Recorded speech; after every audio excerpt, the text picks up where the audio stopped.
Stand by for Stu's show, coming up next.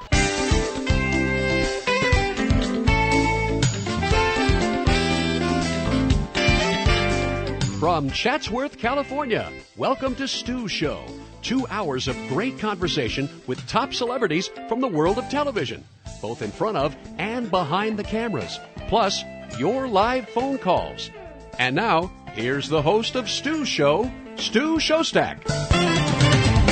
Okay, so back to you. You're out of Jam. So you left Jam Handy before they went totally down, right? I didn't exactly leave. I would just be on an assignment. I would call, or they would call me when they had things. Okay. So I worked there that summer, and then I started high school.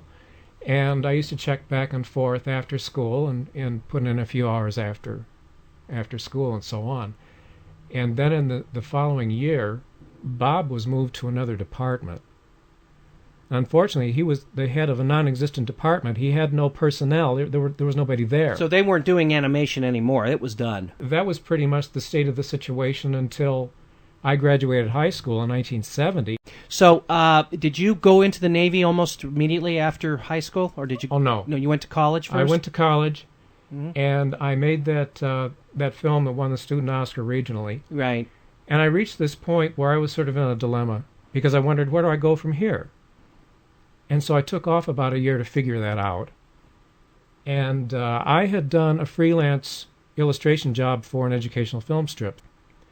And this had gotten into the hands of the director of the Center for Teaching About Peace and War at Wayne State Campus. I was still affiliated with that. And they had this project on Rosa Parks that had been flailing around for about 2 years, and nobody could finish it. So she asked me, could I take a hold of this and get the thing finished? And I said, sure. So I did a little more research, and I got more pictures together. And that's the DVD you gave me. And it's now on DVD. And that was Rosa Parks' Modern Day Heroine. Hello, I'm Ray Pointer. I grew up in Detroit. And during my formative years, I was very privileged to meet the mother of the Civil Rights Movement, Mrs. Rosa Parks, when she would visit my school. And it was through these visits that I came to understand her place in modern American history. In 1974, when I was a student at Wayne State University, I was asked to supervise a film strip on the Rosa Parks story. I had an excellent script by Patricia Villegas, and we arranged for a broadcast over the campus radio station WDET. We had compelling narration by Lillian Genzer and Gloria House, and of course the inspired commentary by Rosa Parks. Rosa Parks' Modern Day Heroine was the first documentary ever done on this subject, and was to be the first in a series called Heroes and Heroines of Our Age. But due to funding cutbacks and university politics, the series was never completed, and the Rosa Parks project was lost in the process.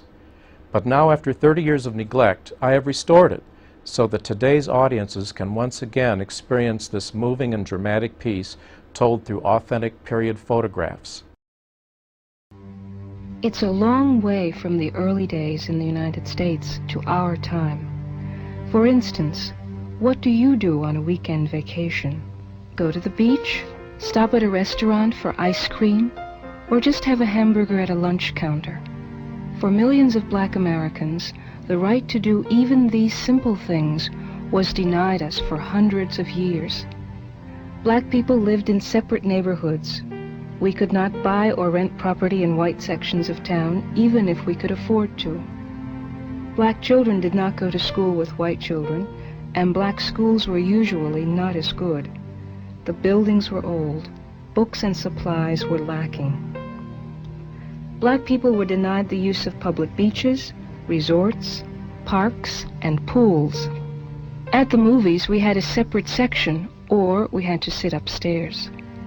Black people were usually the last people to be hired and the first to be fired. We were not allowed to vote. We were forced to sit in the back of public buses. In short, black people were not allowed to take full part in American society or government. The separating of people because of skin color is called segregation. It is a form of racial discrimination. Segregation began early in the history of America with slavery in both the North and the South. Soon after our Revolutionary War, the northern portion of our country became more industrial. There were not so many large farms. The North did not need slaves to do all the work. But in the South, owners of large plantations bought and sold other human beings to work for them. Their whole way of life was based on this system. The Civil War in our country over 100 years ago was fought for many reasons. One was the question of slavery. Following this bloody war, the United States Congress passed an amendment to the Constitution giving citizenship to all black people. Not long after this, the Supreme Court said that it was all right to keep black children separated from white children in their schools, as long as the schools were equally good. So our country went along for many years using this excuse of separate but equal. But if things are separate, can they really be equal? If there are 2 drinking fountains and you're not allowed to drink from one of them, are you equal to the person who is allowed to drink from the other one? If you were black and wanted a hot dog, the lady in the store might sell it to you, but you'd have to go outside to eat it. How would you feel about having to eat outside while others were inside sitting down at the lunch counter eating their hot dogs? If you are riding the bus and you pay the same money as the other person, is it equal if you have to sit in the back or even stand when the seats marked for you are filled up by others? For many years, life for black people in the South was hard, bitter, and hurtful. Many did speak out against segregation. There was a hard struggle. Finally, the matter was taken to court. In the year 1954, there was a Supreme Court with different ideas about education. The Chief Justice was Earl Warren. Under his leadership, this court said that separating children because of skin color was not right. Separate is unequal, they said. The court asked that the states act quickly to end segregation in schools. But most southern states paid little attention. In Montgomery, Alabama, the pattern of segregation did not change. Black children were still in separate schools. Families lived in separate neighborhoods. People had separate places on the buses. Separate and unequal. Segregated, resisting change. But we know change happened. Who brought about this change?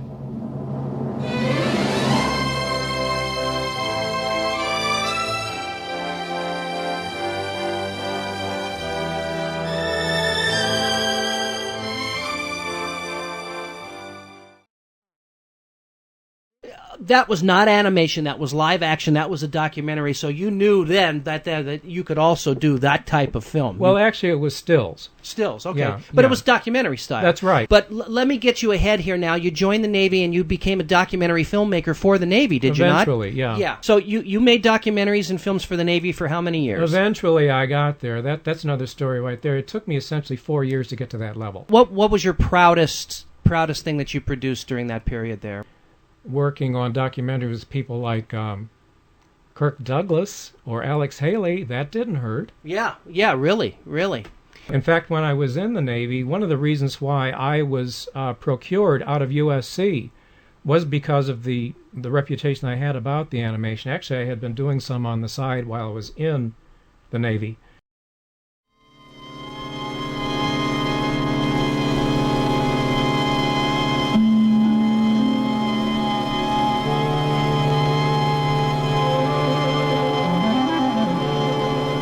You have done it, Dr. Frankenheimer. You have created the world's first smart weapon that does not have to think. Ta-da! Yeah, it boggles the mind. Imagine.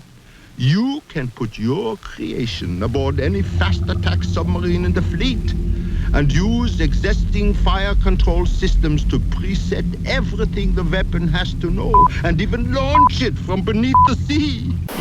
Yeah, I can see it now. Its automatic pilot, servo control and stabilized platform all working together to translate steering and stabilization signals into commands for the rocket motor. And what about after separation? Just imagine its aerofins taking over, guiding it smoothly and accurately through its ballistic trajectory. Yeah. And once it is in the submarine, nobody has to touch it. All the complex programming is done automatically through cables connected to the breech door on the tube. Wait a minute. I just thought of something. Wolfgang, don't interrupt me. I am basking in my glory. But how do we know for certain that it will work? There are hundreds of intricate circuits and control devices. By the time it gets aboard the sub, 1,000 little things could go wrong, and any one glitch will compromise the submarine's mission. Thunderhead, I have already thought of that. I, Dr. Frankenheimer, have invented the Guidance APU System Test Set, T3054A, a device that will preclude such a catastrophe. Dr. Frankenheimer, you are truly a genius. Why didn't I think of that? Because you are only a GS7. And besides, it is not in your job description. It certainly looks complicated. How will sailors learn to operate it? Ha! I have thought of that too. In my spare time, while you were taking 2-hour lunch breaks, I was producing a training film explaining exactly how the test set works. It's very difficult working in the shadow of such a great man. I was sought out to go to Washington, D.C. to straighten out this television spot program. Okay. And they were using animation in that, and they were having a lot of problems. And so I was tasked with reestablishing the credibility with less money, raise the quality of it, and save that program. And that I did. Once there was a sad little ship called the Neversail. She was sad because morale was low. Nobody said it had to be that way. It just was. Frustration ran rampant aboard her. Then, one day, the crew began to ask, why is the Neversail such a lousy ship?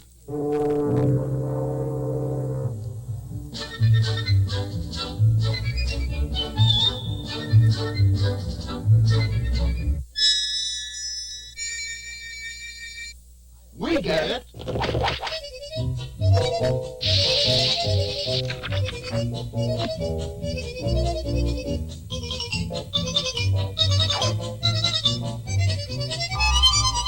We've got it.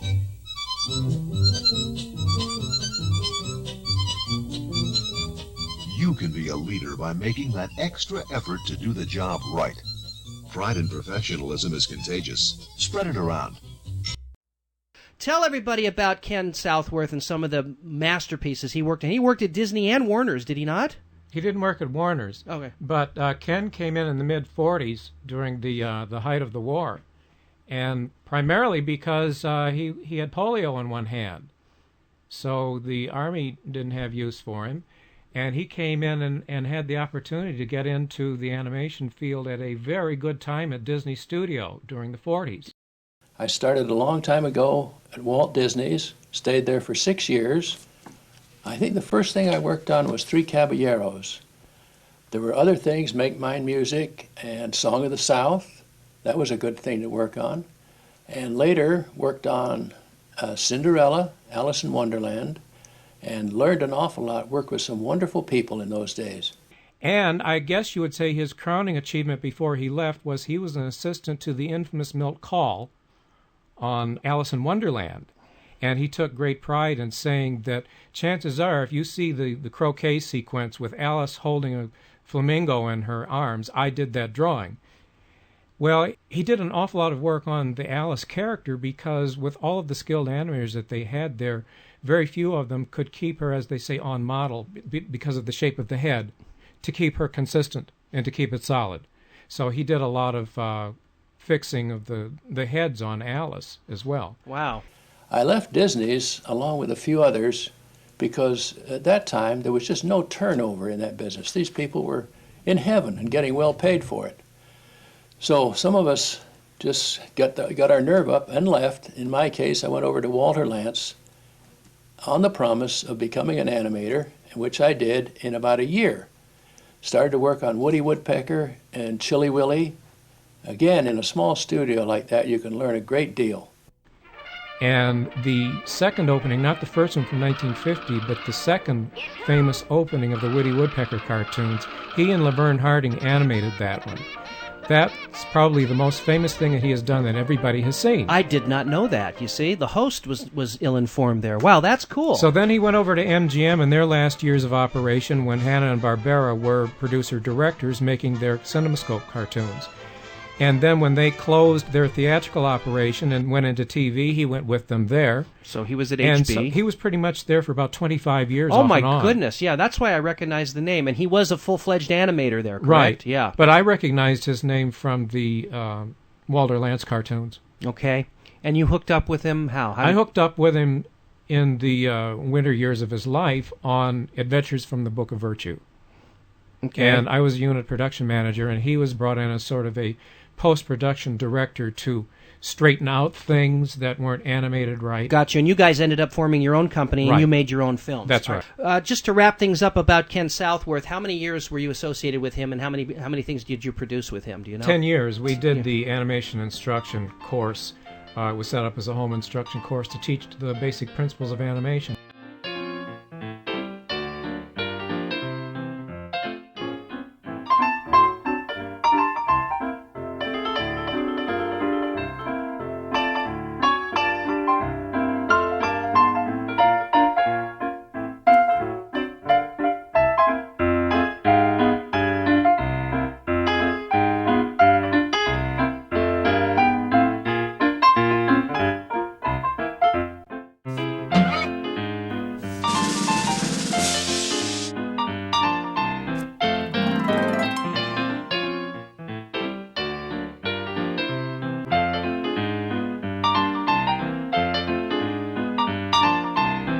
Where are we going to go?